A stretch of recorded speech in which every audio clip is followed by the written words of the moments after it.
All right, man. Those are the words, the signature words of some podcaster that many of you already know. Um, he's known by the name of Crrow777. How's it going, man?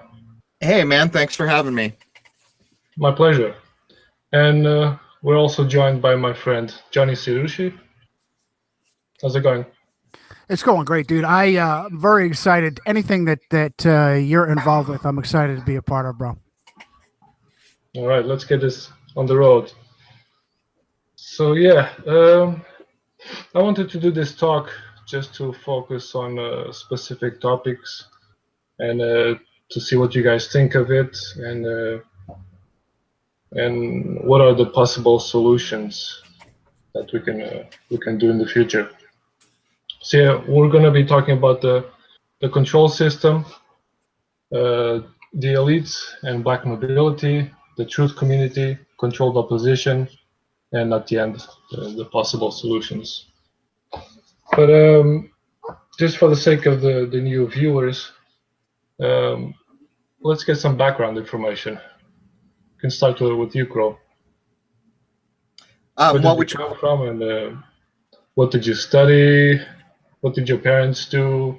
How did you come to where you are now? Most of my family has been involved in education. My father was a PhD and a professor at the college level. He even had much of his career where he was reviewing PhD theses. So I got a good view of that when I was young and coming up.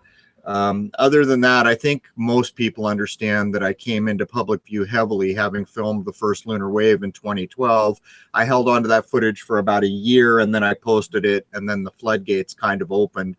I was not expecting it. It was astonishing, and I was filming a lot back then.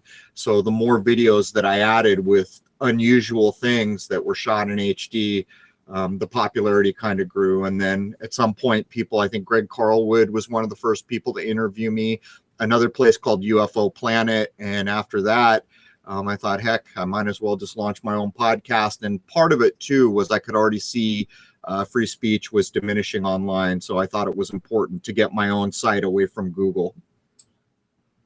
All right, and what did you do professionally before, or if you still work? Well, I had a degree in internet technology, and I did that in the late 90s. I pretty much everything I've done has been in lockstep with as computers came online. That's not wholly true. During the 90s, when I got in the early 90s, I got out of the Marine Corps. I was a radio operator, and I ended up becoming a roadie because I had a lot of friends that were working in and around San Diego as freelance roadies. So I did that for most of the 90s. Then I went back to school, got my degree in internet technology, and then started working in corporate America. I was in a startup, and then after 9/11, about half those people got fired. And then I headed back to San Diego and worked freelance in the corporate world. When the economy crashed again in 2008, I'd had it, and I walked away from corporate life, and I've kind of done I've been freelance for many, many, many years. So I guess in a way, I'm still just a freelancer. So. All right. Yeah, that's interesting. And what about you, Johnny, for the people that don't know you? Oh goodness, I guess most of my work has been in the military, either Marine Corps or the Army. Semper Fi, by the way, Crow. Cheers. And I was doing that up until about 2-3 years ago, and have always been a right of center in politics. Grew up as a conservative Italian Roman Catholic, I guess, particularly on the East Coast in the Philadelphia, Camden area metro center. There, you're Italian, you're guaranteed to be Roman Catholic. So,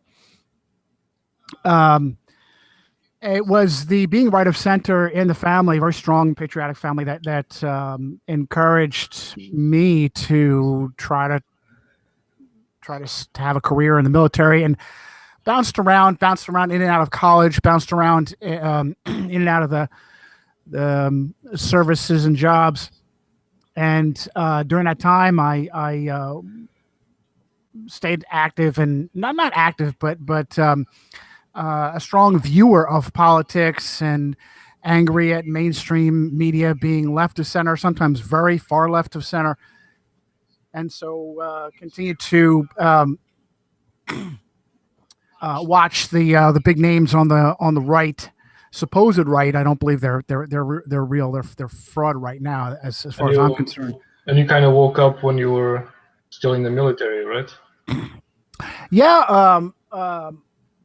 I just got tired of the same song and dance from these personalities, the Rush Limbaugh and Mark Levin and Sean Hannity and so forth. And it really, I think, was the advent of the Obama administration, how they seem to be pulling their punches with Barack Obama's background. And then I had absolutely threw in the towel with the supposed assassination of Osama bin Laden. Here we were, me being in the military, excuse me, the most valuable intelligence asset in the very reason for the global war on terror. And supposedly in 2011, the Navy SEAL Team 6 was sent in to shoot him on sight and dump him in the ocean. Come on, how stupid are we? What really has upset me since then, as I continue to examine that, so much fraud involved with that.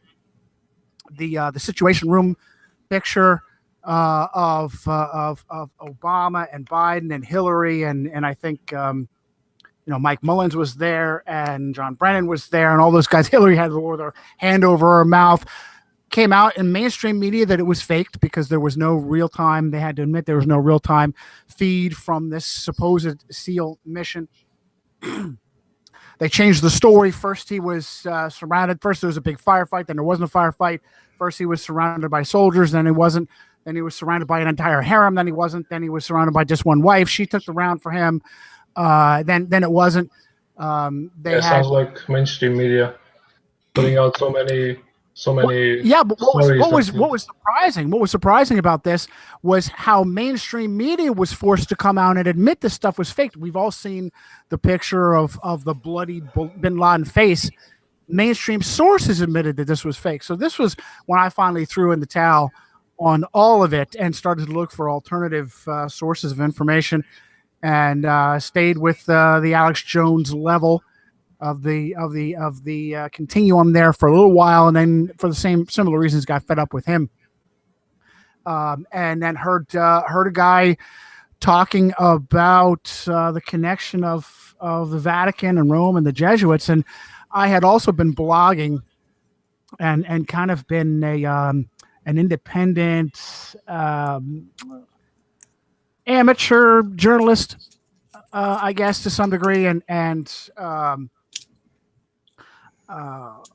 had been blogging since the 90s. I actually wrote a little bit for the university newspaper. So I had that frame of mind. Excuse me. I had that frame of mind all throughout life, particularly as someone on the right, always having to back up what I say and verify and cite what I say.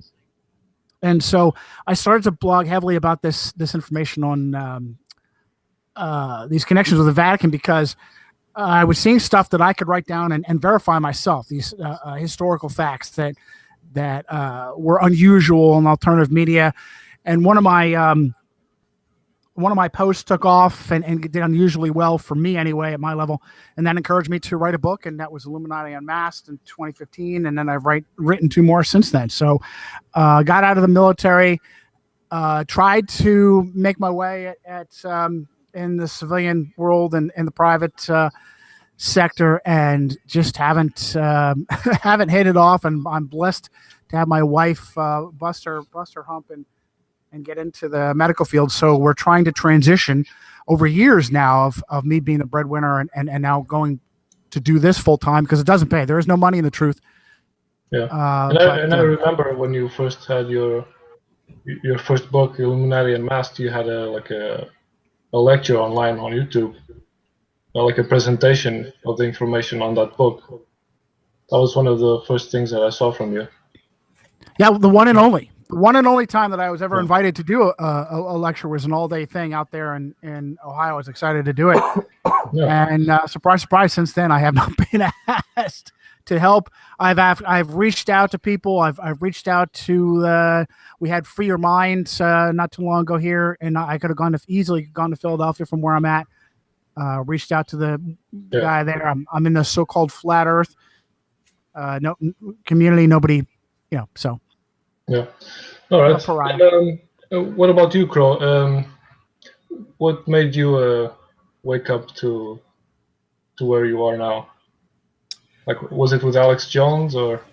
Oh, no, I never really followed too much of that. All my life I've been questioning things. Even when I was in the Marine Corps, I was vastly different from the people around me. I don't know, since I was a kid, I've questioned, why are we even doing this? Why? So, I guess it was gradual over a lot of years. By the time I'd filmed The Lunar Wave, I guess it had really began to dawn on me that not even our environment is as it seems. But it's been a gradual progression through me for me all the way through my young adult life, all the way till now. All right. Yeah. So I kind of want to do this like a conversation and not so much like an interview, even though now it just sounds like an interview. But if you guys at any time, if you want to chip in, just contribute to the conversation. So the first topic is the control system. What do you guys think is behind this, and if there's like a certain organization that is really at the top, or what do you guys think of it? We can start with you, Crow. Okay. From what I've seen, I suspect that most of the people who are actually at the top of the pyramid, we don't know their names. We're not really familiar with them. We bandy about names like Rockefeller and Rothschild all the time, but I think these are the public names that are out there to be kicked like a piñata. And, the truth is we can get into black nobility and all these other things where we do start to see some very old family names. And of course, if we go to the Vatican, any of the very old ancient family names associated there certainly have a hand in it. We know where the straw man identity came from and all these types of things. But for the most part, I suspect using the word hidden hand is really a very true way to go at it. Yeah, and there's many labels that we can see out there. Black nobility, the what's the other one? The underground government, shadow government. There's a few out there that Alex Jones specifically puts out there. Well, what we see is the people who got lots and lots of money and power early on seem to have been players in the game in some way, shape, or form. Of course, that includes what we call royal bloodlines. But I think even some of those we could question how royal they are because we don't have accurate histories. And we can see where it's not even clear where some of the children came from, this type of thing. But again, we're living in a world now where 100% of the media that matters is controlled. And that programs the entire populace of this world. Anyone who watches TV, movies, music, all of it, you're being programmed. That's all there is to it. They control these things, and they've known since well before TV what entertainment does to a population, and even into our politics. In my view, it's no coincidence that we had Obama and Osama at the same time. It's just an elaborate charade. People want to see leaders or governments that have their best interests at heart, but in my lifetime we haven't had that. I can't see before my lifetime. It's all a charade. We live in a construct, lock, stock, and barrel. Go ahead, Johnny, if you have something. Well, yeah, I first I want to commend both of you for recognizing the role of the Vatican. It absolutely is the historical power player since the time of the military political Roman Empire, and And as far as these terms, deep state or globalists or whatnot, Illuminati, even Illuminati, those are terms that are meant to tell you nothing. They're meant to not give you any specifics, any specific information. Whereas as you start to get into so-called black nobility, you can mention names that actually have a very long history of power and control behind them. Medici, Orsini, Colonna, Borgia, Farnese, Breakspear. These are names that you can trace and show to historical figures, particularly in the Vatican, bishops, cardinals, and popes.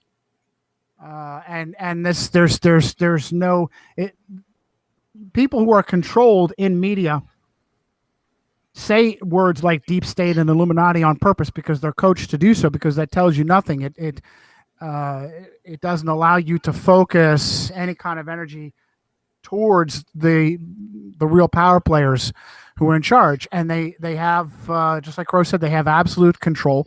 They control all politics at the national level, the vast majority of politics at the state level, and most politics at the local level. Absolutely agree with what Crrow said. They completely control media, entertainment for the purpose of programming. But we do have choices in it, and it starts with each individual decision, and that's why I say. And let me also say my bias. Let me be open about my bias, which is I'm a born again Christian. It's one of the reasons why I do what I do. I don't have any other reward for it. But I have found through my walk as a born again Christian that personal discipline to the extreme, to, for instance, self-examination of what kind of person I am, is a good road towards real truth. If you're interested in truth, I got news for you: the truth is going to hurt. You have to examine. You have to be willing to accept truth if it hurts, and if not, if you're going to start lying to yourself, then you're not gonna have the capability of getting to the bottom of things. So that's important, given that everything is so totally thoroughly controlled. I get so frustrated with people either on the left or the right who vest themselves in things like elections and Donald Trump versus Hillary Clinton, and not realizing that they're so both thoroughly, totally controlled. Yeah, they might have had real battles at their level, but it didn't matter to the ones on top of them pulling their strings. The ones on top pulling the strings win. That's why you get funneled into every single presidential election. You get two choices. Are you kidding me?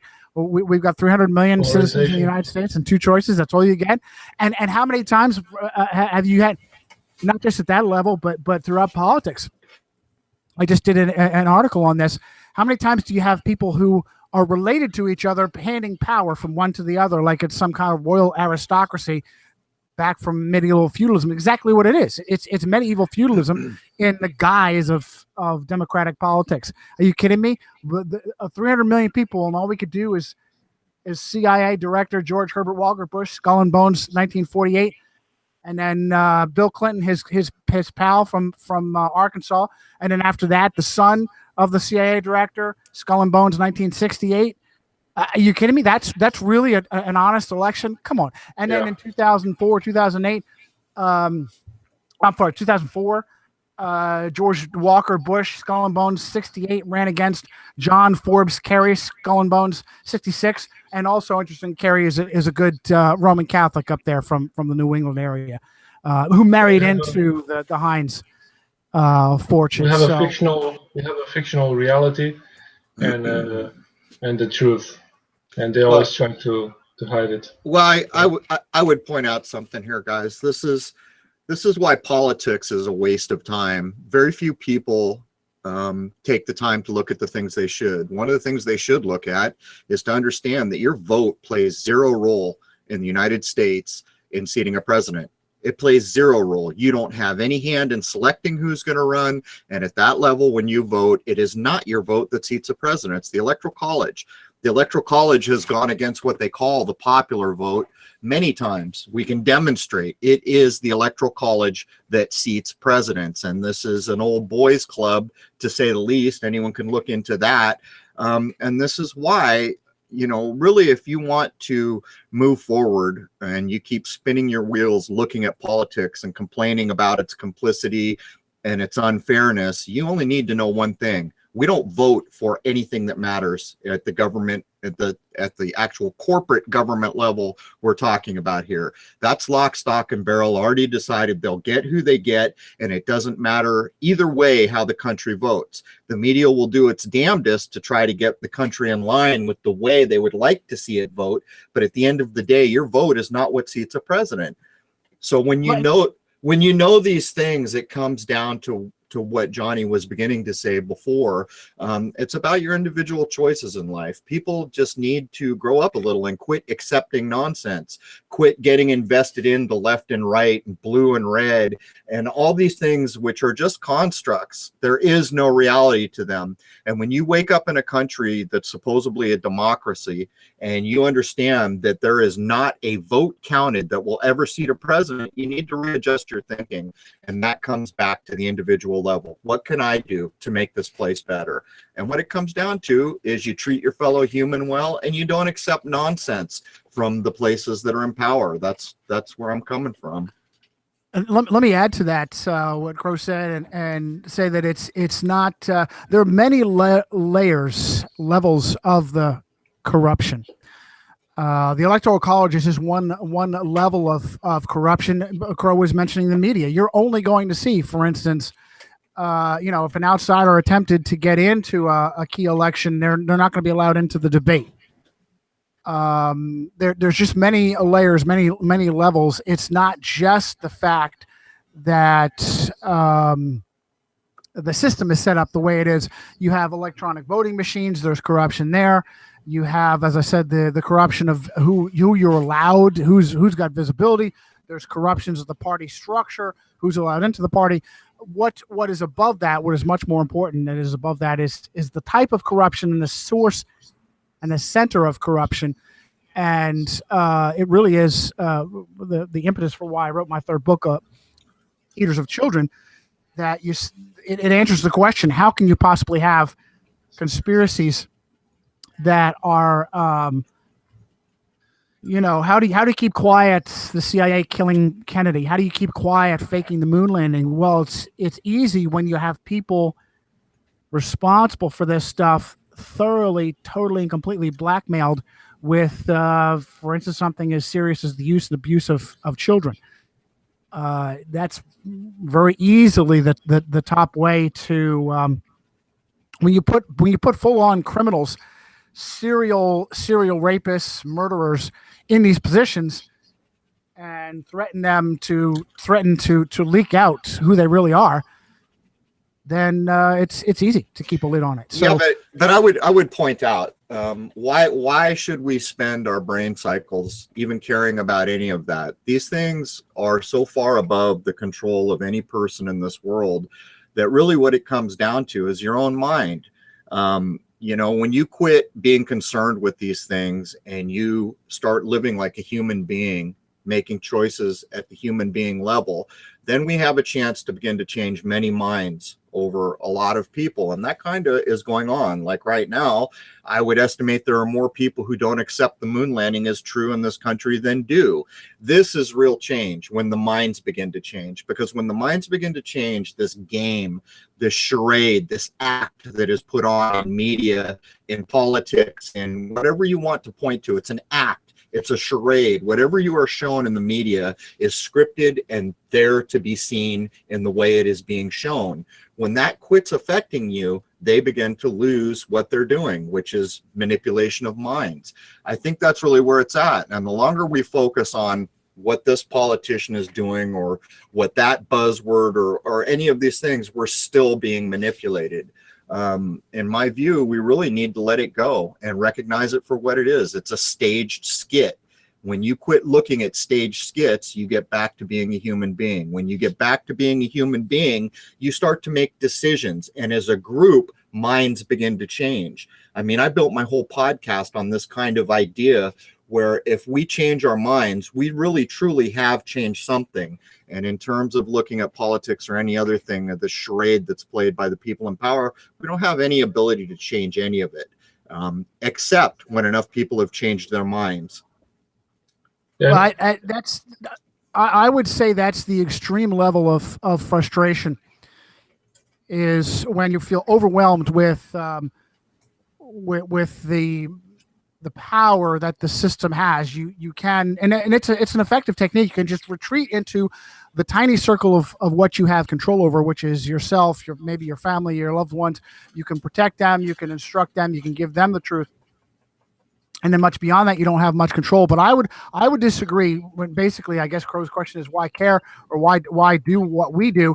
It's because it's a house of cards. It is a house of cards. They are desperately afraid of people waking up. The Harvey Weinstein scandal is an excellent example. As we start with a dedicated attempt to let people know, the very reason for this matrix that we are in is because they are deathly afraid of people finding out, of waking up. They have to do everything, absolutely everything, in secret, and so that basically means that if you're ever going to hear about a Harvey Weinstein, it came to you through controlled channels. To me, it's a bit like watching Sesame Street and then making all your world decisions based on what you've seen on Sesame Street. That's not what I'm saying. That's not what I'm saying. I'm saying we do what we do when we get out real information, and that forces them to attempt to counter us with disinformation. Harvey Weinstein is just a smokescreen. But the smokescreen is coming out because we're putting out information on the use and abuse and trafficking of women and children, and therefore they put out the smokescreen of powerful key people patting a woman on the behind and being a male chauvinist pig as an acknowledgement. Yes, there is some sort of sexual impropriety in the circles of power, but we're going to give you our front men, our patsies, Jews in Hollywood like Harvey Weinstein, as to acknowledge that there's substance to what you're saying, but that's all it is. It's just powerful Jews in Hollywood that are male chauvinist pigs. Nothing more to see. Go ahead and move along. Yeah, but you see, what you're talking about here becomes another fear porn topic, because anyone who paid attention to the last couple months in media, when all of a sudden, whatever it was, 20 or 30 famous celebrities were in trouble for some kind of sexual impropriety, what most people didn't realize is this was being tied directly to the censorship we've seen online. The pedophilia idea, the sexual ideas, or the people who are misconducting themselves in a sexual way, this fed directly back into the censorship. So all the people who get involved in the narrative of these fear porn kind of things, the way I describe them, are feeding the beast, because then it comes back on you in censorship and people begin to lose their ability to speak online, which is going to happen either way. But the point I'm making here is when people quit taking this crap seriously and making their day-to-day decisions based on it, that is change. Because what this is about is controlling minds. And everyone who tunes into this nonsense or that nonsense or this fear porn or that fear porn is in fact being programmed and in fact getting wrapped up. I gotta tell you, man, I'm a little taken aback. What I'm talking about is not fear porn. What I'm talking about is the system of corruption through which they control them by exposing that system of. I understand what you're getting at, but then when they turn around and they trot out 20 or 30 celebrities for sexual misconduct, you couldn't separate a serious topic from what they're doing. The truth is they have every television show at their disposal. And so what we're saying is a couple guys on YouTube that reach 1,000 people. Well, yes, absolutely. But then you got to question, bro, what it is you're doing in media at all. Do you have a podcast? Okay, then why? If what you're saying is applicable to the average person in making good personal decisions. However, there's different questions for you and I as media, and for Mig as media personalities. What do you want to focus on? And for me personally, it's to focus on these very, very serious topics that they don't want to just. I've been censored. All of my. I had to publish 3 books that I think are well written. I have to do independently directly through Amazon. You don't have to tell me, but YouTube. I was forced out of my main YouTube channel because of some ludicrous copyright strike from a Sandy Hook video that wasn't even mine from 2 years ago. Yeah, trust me, I know. We all have to make these individual decisions as to how much we're allowed to be frustrated by the fact that they own even the very mediums. They own YouTube. They own this medium that we're on. We have to make our own personal decisions. Where do we fight? Where do we say, pardon my French, I'm peeing in the wind to do something different? Yeah. I think it's a lot about balance. If you focus too much on the bread and circus, you're still in the arena of the bread and circus. If you focus too much on your personal stuff, you might miss a lot of the information that is coming out. So yeah, what's really important. What's really important to people? What's really important is to wake them up, to let them know that they live in a false reality, and to let them know that the people they trust, to the cops, the judges, the politicians, the generals, are all controlled and corrupted. And as soon as as a basic, this is where it all comes together, and I think we can all agree on this. Get the average person to question everything. There's a win right there. Yeah, there it is. There's the way to go, in my view. When you do recognize you're living in a false construct, you don't need to know about the details anymore. And the problem is the details come to you with intention. With the intention to program you, with the intention to make you afraid, with the intention to get you wrapped up in these kind of fear porn things like, guess what, there's an inbound missile for Hawaii right now, and all this other kind of nonsensical BS that gets put in your head. So I totally agree with you. The main point here is to let folks know, you're in a false construct. And when they understand that, they can move forward in a meaningful way. Yeah, I think their main objective is to keep us polarized with the Hegelian dialectic, that if you think the truth is something, you will fight against the person that thinks that it's the opposite. So I think what really helps me is I've always had an authority. I've always had an authority problem. That's probably one of the reasons why I wasn't as successful as I wanted to be in the military. And I naturally question things. And as soon as I have a sense that I'm being manipulated, I get angry because I don't like being played. I don't like being manipulated. I think it's a worthwhile goal to impart that on the average person. It's a lot easier for the average person to not care that they're being manipulated, they're being used and sold a bill of goods. The more people, a few things frustrate me more, as I just mentioned a little while ago, is people getting vested in a lie, getting vested in a system that is completely controlled to be used, whether it's politics or Hillary versus Trump. It's all controlled, and as far as playing people, they love to use race differences. They love to accent differences. For instance, I've told people many times there's no such thing as fundamentalist terror. It's completely manufactured. You may have a handful of true believers that are completely augmented, enabled, and controlled by traitors and Western intelligence. But these are the tactics that they've always used. Play us against each other. Absolutely. Then they get silly people and Jews and Christians to go against Muslims. Or they play up the Jews are in control thing, and they really inflame. It's impossible to have a conversation with anybody and still not have someone come in and try to inflame racial hatred towards Jews. It's very, very effective. Racial division is a key tactic, a key weapon, and I commend you, Mig, by the way, for your work in trying to fight that, because it helps people.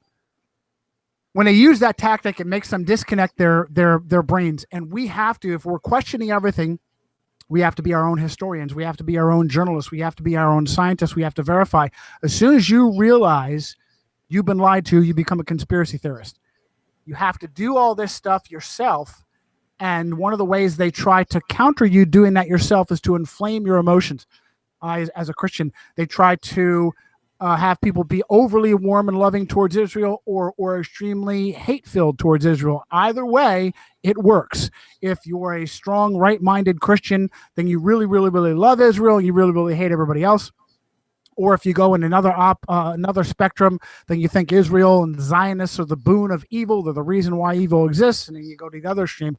But that inflaming of emotion helps you disconnect from your mental processes and stops you from doing what I said, being your own journalist, being your own historian, being your own scientist. And that is the key. If you live in a sea of lies, that is the only way you're going to get out. Yeah, and once you have all this information, you have to get to a point that you have to do something with it. Because if you don't do anything, and you just swim in this ocean of information, then you're just another pawn. Yeah, hold on for a second here, man. This is the main point. You can spend your whole life looking at all these things, and I guarantee you 90% of the time you're going to find out it's nonsense. If you get away from this mindset and quit paying attention, at some point you've got to realize that this is a false construct. At the moment that you truly realize this is a false construct, then you don't need to dig through the details anymore. The one reason I guess I can imagine for using details is to help someone else see the false construct. But at some point, doing all this, the Republicans did this, the Democrats did this, the Zionists did this, terrorism is this, you're just getting caught in an endless cycle. The main thing here is people need to recognize this is a false construct. And in the same way, you wouldn't make your life's decision based on what Sesame Street showed you that morning. You shouldn't do it based on what the news or politics or supposed fear porn, any of it. It's all nonsense. When you get to that point, you break free. And then when you break free, you begin to change your own mind. And that's really the only thing we have control of. And when you change your own mind, there may be people around you who say, hey, man, that looks correct to me. And they will change their minds. And in my view, that's the only way out of this, is when enough people begin to change their minds. But at the base of it, when you change your own mind in one way, shape, or form, you have freed yourself from the illusion. Yeah, and I guess it puts together the two types of independence. The mental, well, three types: mental, spiritual, and physical independence. So first you have to free your mind and your spirit, and then you can work on the physical. Like locally, you can try to organize something. You can try to grow your own food, get away of the school system, the pharmaceutical system, all these type of control systems that are meant to make us domesticated and dependent on this. Right. I agree. One of the biggest hurdles is, as people, we try to organize into groups. We always do this. In the modern age, that's always going to be problematic, because if some group does in fact get formed and they start to do something helpful, almost overnight you'll see the authorities saying, guess what, you can't do that anymore. Or people sneaking in and messing up the group because they can. It only takes a person or two to mess up any given group. We've seen it over and over. We see this in the flat earth community all the time. When you change your mind and the person next to you change your mind, you can't take an idea from someone. You can't stop an idea, and that's really the only way forward. And say, if you wanted to use organic food as an example, where you changed your mind and you said, hey, you know what, I'm going to grow organic food, I'm going to do this thing. And then your neighbor says, hey, man, that's pretty cool, I'm going to do it. You're not necessarily forming a group that can be disassembled at that point. This is an idea.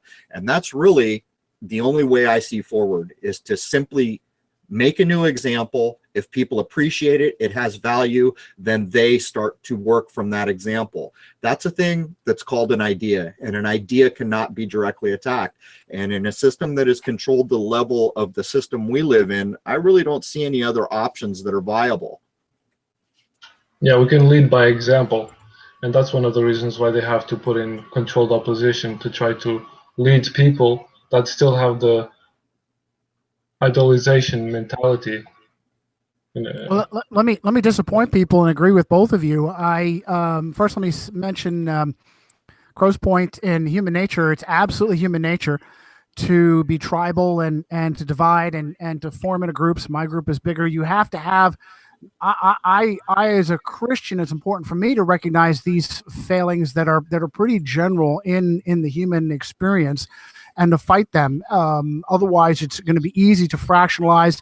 And if you acknowledge that there is a system, a malignant power structure that has a vested interest in division, then it's in your vested interest to fight your own nature and not be tribal, and not to go into groups. And then in relation to what to do with this information, absolutely agree with both of you on this. The first priority is to understand you're being lied to. Once you're being lied to, then what is it that woke you up? That's where the details come into play.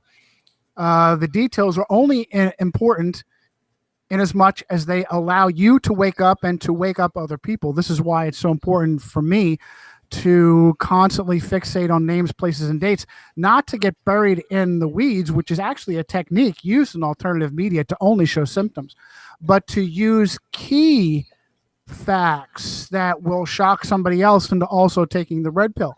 Once you're there, that answers the question that Mig had. What do you do with your information? As soon as you realize, as soon as it dawns on you that you've been lied to, I mean, really, really lied to, it's shocking. It wakes you up. And then it for me personally, and I think for at least I can, as Mig being my friend that I know, say for him as well, it makes you angry. It makes you want to really do your most to help the 10 stages of grief. Other people up too, and do whatever you can. And that's what you do with the information. And that separates us from other people. Why are you doing what you do? There are other people who have learned to exploit this stuff, to only give the stuff that tickles the ears, and to get good numbers out of it. But the information that we're talking about today is not what the machine wants, not the keys the machine wants to put into the hands of the average person. Well, I would point out one thing here. If you know a thing has no basis in reality, and then you talk about that thing over and over and over, what you're continually doing is reintroducing a thing that has no reality into our world. And so much of our world is based on non-reality. The name Osama bin Laden is a good example. Every time we repeat that name, we are introducing into our world a thing that has no basis in reality. And that's the problem. It's a trap. The whole thing is a trap. And when you decide you wake up one day and you never need to say that name again, well, then guess what? You've stopped introducing this non-reality into our existence. I disagree with you, bro. Osama bin Laden is a historical figure. He's a Saudi citizen. What's important, if you go out there and say Osama bin Laden like Fox News, and you stop right there and blow him up to be a superhuman terrorist, you're part of the problem. If you show how Osama bin Laden was an asset of the CIA and used to fabricate the phony war on terror, then you're doing good. I would suggest that you can't even prove there was actually a living human being named Osama, because anything you've ever heard of him came to you through BS media channels. And so that is the problem with the nature of what we're talking about here. But the real problem is that name was used to sow the idea of fear, that people just want to kill people. There's this other group of people somewhere in the world that just need to wake up every morning and blow up a few thousand people. It's fear porn. It's nonsense. And we're agreed on that. We're agreed on that. To me, the basis of this whole thing needs to be let go. It needs to be pushed out of our world. It needs to leave our minds. It needs to never be the basis for another conversation. Because what really matters here is we need to understand, no, there's not a group of people somewhere in this world that just want to wake up every morning and kill 1,000 people. That is not normal human nature. And while certainly there are bad apples in every bucket, and there are people who are programmed into doing the wrong things, mostly when you meet a group of human beings in this world, there's something like you are. And that is the way forward. And as long as we echo these made up ideas that the media introduced for a reason, which are nonsensical on the face of it, we're just echoing falsehoods into our reality. Well, you and I agree. Hey, let me throw this out real quick, Megan. Let you get it. You and I agree, Crow, on the importance of showing people that, for instance, warfare, certainly at the national level, is completely contrived. We disagree on how we go about doing that. I think it's important to verify these falsehoods, to show these falsehoods for what they are. to give the red pill to people, to show them how, as far as I'm concerned, major war between nation states for generations has been absolutely fraudulent. And if that's my goal, then I'm going to need a lot of names, places, and dates to give that red pill to people, to shock them into agreeing with us. Well, it's kind of like shooting. It's kind of like shooting yourself in the foot, though, because at some point, are you going to need more names, places, and date? Doesn't it make more sense just to demonstrate that media, Hollywood, all of it is a lie? It's constructs. It's programming constructs. And when we jump in nonstop to go into these constructs and pull the supposed characters, which may not even exist, we don't know. Maybe they do, maybe they don't. Point is it's a falsehood.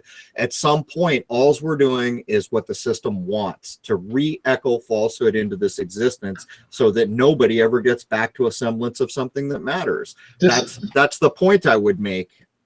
This ties into the last topic, which is the possible solutions. And I think society in general, including us, we're missing the last step, which is to apply what we learned into our lives and to the people around us locally, because we can't change the world. We can only change locally. And if everyone does something locally, according to our views of what should be done, then I think that is the natural growth and the natural change that has to happen. So, Meg, I think you're much closer to the point there. I actually take it a little more finite, and I say truly the only thing we can change is ourselves. At the end of the day, the only thing each individual has is power over themselves. All the historic kind of myths that we've ever been told in our lives, whether they have a basis or whether they don't, they're archetypes. And what it comes down to is a person setting an example that matters will be followed. And if you take that out to its logical extension, if you change your own mind, then likely there will be people around you who appreciate the light you have lit, and they will begin to propagate that light. And it feeds into what you said, that we can only change locally. You see, if enough people wake up one morning and say, you know what, cable news is nonsense, not having anything to do with it anymore, that is a huge step. But you see, it's not like we can go out and form a group that's called, we don't like cable news, please turn it off anymore. Because first of all, if we did and it began to work, it would be attacked. It's a local group that can be dealt with. And it would be dealt with in any number of ways, which brings back to what you said about being local. And then for me, more finite, just myself. And I think that's really where it's at. We live in a false construct. And every time we use the speech of that false construct, we're echoing it back out into the world. Even if we're saying that this is wrong, this is wrong, this is wrong, the fact is we're echoing it back out into the world. What really matters is people beginning to understand that it's all false, changing their mind, and that robs the power of the false construct because you're no longer invested in it. Then you start to get back to the ideas of, you know what? When I go out in the world, I meet a bunch of people that are just like me. Why does my local news try to convince me there were 10 murders, 5 rapes, 3 car accidents, 4 house fires every day, day after day? That's not what I see. And then you start becoming more of a realistic human being, in my view, and then you light a light that maybe other people will follow. And I really do think that's the only way forward. I certainly, we absolutely agree on the ultimate goal. And the ultimate goal is to wake people up to the false construct. Where I disagree is, I think it's absolutely impossible unless you give them details. You pick key portions of this false construct, and then you give them details that they can verify on their own to be their own journalist, their own scientist. And that's what really shocks somebody. You give them the details of a particularly strong tenet of that false construct to tear down themselves. That's how you give the red pill. The key is, we all agree on the key, giving people the red pill to explain, to have them to come to grips with the fact that they're being lied to at just about every level. In school, in media, in entertainment, they're being lied to, they're being controlled, they're being enslaved, manipulated. But where I differ is, I feel absolutely very strongly that I have to pick key tenets of that false construct and give them the details that if they want to be their own journalist, scientist, historian, that they'll realize that, they'll look at that information, and that will help them to tear down that false construct. So let me give you a real world example and use a cliche. We've been told our whole lives the devil is in the details. I've said that a lot of times because it's true, and I'll use the example of what happened in Vegas. When Vegas happened, I went into my forum one day and there were people mulling over the details. And what I noticed in the conversation was that nobody could come to the conclusion. They were stuck in the details, arguing about the details. What about this? What about that? Then someone else would drag in more details. And the outcome of it was that no one could call a spade a spade. So I jumped into the forum and I said, I don't look at these events anymore because I know what they are, but I will do this. I will go out, I will look at this event. What I did was took 3 minutes to examine what the news was pushing. I went back into the forum. I said, this is a false construct. And I began to point out to people that as long as you sit there digging at these details, all you're going to find is the devil, to use a cliche, to use an analogy. When you lift yourself up to about 50,000 feet and look back down, and don't look at each leaf of a tree trying to figure out. We agree, bro. Well, hold on. Let me finish here. I use the analogy that people in that forum were grabbing a leaf off a tree and saying, okay, I want to know what the tree looks like. Give me another leaf. Give me another leaf. In fact, if they would have just stood back and looked at the whole thing and said, is the ring of truth in it? They would have quickly understood it was false. Within 2 days, Google rewrote its algorithms, Facebook rewrote its algorithms to catch any conversation on this event. And lo and behold, it was the last thing I posted before they deleted my YouTube channel. You see, this is the problem with details. Details were put there. That's not what I'm saying. The most important aspect of this particular example is whether or not Las Vegas was a false flag. There is a disinformation technique of going into details to muddy the waters, and that's absolutely not what I'm saying. I'm saying only pick the key details that will show people, first of all, even use the words false flag. The vast majority of citizens that we want to reach, that I want to reach, are not really familiar with the term false flag. All I want them to do in your particular example here is to get them to question the official story in that incident and to think maybe it's possible that the government and the media have actually manufactured some sort of an incident, whether people died or not. Let me tell you, I saw that in my own forums, people arguing over whether people really died. You can't verify that unless you were there, unless you have the power to send journalists there on the spot. But what is most important in that particular example is to get people to wake up to the possibility that government and journalists were in league to commit what is known historically as a false flag. So I just want to be clear. I'm not talking about the details that muddy the waters. I'm talking about the details that help you wake people up. To identify what's really behind it. As a matter of fact, let me agree with you. Crrow. I actually went in and stopped conversations and told people, listen, we cannot verify if people really died in Las Vegas, so don't get into that problem, that debate. But the most important thing is it a false flag? Do you even know what a false flag is? Well, I would point out that in a way we can show that no one died. It's just a problematic thing. We live in a modern construct where science rules the day and science wants evidence. And what that does is demand you to go get details. And I will say again, you can look at things like this from what I call 50,000 feet and quickly assess is the ring of truth in it. If the ring of truth is not in it, walk the hell away and treat it for what you know it to be, nonsense. And this sets aside that, first of all, cable news is pushing it 24/7. There's your first clue. Secondarily, last week there was something else they were pushing. But to set all these things aside, when you begin to change your mindset, you no longer need details on anything. You just need to assess for the ring of truth. Every human being in this world has it. We've all kind of been trained out of it by things like school and science, where they want more details and more details and more proofs and more proofs, where when you're talking to another human being, what do? You say, wait a minute, Is the ring of truth in what I'm being told here? And while you may all of a sudden instantly understand, nope, I'm being lied to, maybe you can't even tell the person next to you why you know you were just lied to, but you know beyond the shadow of doubt you were just lied to. You see, this is where we need to be. Those details are thread out, and all these events are thread out, so people will go in ad nauseum and be caught in this fear porn loop, which lowers the consciousness of an entire world. When we get to the point where a person looks for about 2 minutes and says, you know what, ring of truth ain't here, I'm out, I'm down the road, and I will never accept that as true. But I'll take it a step further.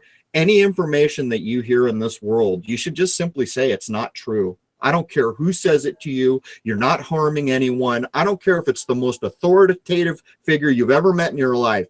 Do not accept it as true. If you go at it and find a reason to accept it as true, that's fine. If you just go on living your life and never go back on it, then it hasn't kind of infected your mind in the way these events are meant to affect your mind. I guess that's what I would add. All right, guys, this was a very interesting talk. Thanks so much for joining. And if you guys have any last thoughts, go ahead. I can start with you, Crrow, or if you want to go. I just want to thank you guys for having me on. Typically, this is kind of a new forum for me, a little further than from where I typically end up. But anyhow, nice to meet both of you, and thank you for having me on. Likewise. Yeah, thanks to both of you. I really enjoyed it. This is the only kind of debate that I would ever go in where we all agree on the most important thing. And for me personally, the most important thing is exactly what we've already said, is to convince not just our audience, but to convince the average person out there on the street that they live in a false construct, that they're being lied to across the board by pretty much everybody they talk to them, from the local police officer all the way up to their politicians, judges, generals, everybody, all the way to the top. Where I might disagree with Crrow is that he's absolutely right that their details can be abused. Details can be used to muddy the water, to fixate people on just symptoms. But details in the hands of someone who knows how to wield them can also be that shocking thing that wakes someone up, that helps accomplish our goal of taking someone who doesn't have the red pill and taking something that's important to them that they believed all their lives and allowing them to look it up for themselves, to be their own journalist, to be their own scientist, to be their own historian, and say, wow, you are right. I have been lied to. What else have I been lied to about? So that's. And how can we move forward from it? Amen. What else can I do to help somebody else? Yeah. Well, I'll point out one more thing. There's a peculiar thing about language. In a way, language is magic, and it was designed to be this. In the same way, I can say something like red ball, invent something out of nothing, and put that idea in your mind. We always have to bear in mind the truth about language. And whenever we get a particular topic that we're going to go argue about with other people, what we're going to find is there is never an outcome. If you go at this in a different way and you look at the information and you say, you know what, ring of truth is not here for me, I'm out, there is a final outcome, an outcome of an individual that says, I see this for nonsense, I'm on my way. This nonsense will never affect me again, I'm out. But on the other hand, if we go back in and we argue ad nauseum till the end of time, what we will find is there is never a solid outcome. That's what I would add. Yeah, it's like having a circus tent in your own town, and you know that they're killing people inside, so you have to you can't stay inside the tent. You have to be outside, pointing people and telling people that don't go inside, and there's the right path to take.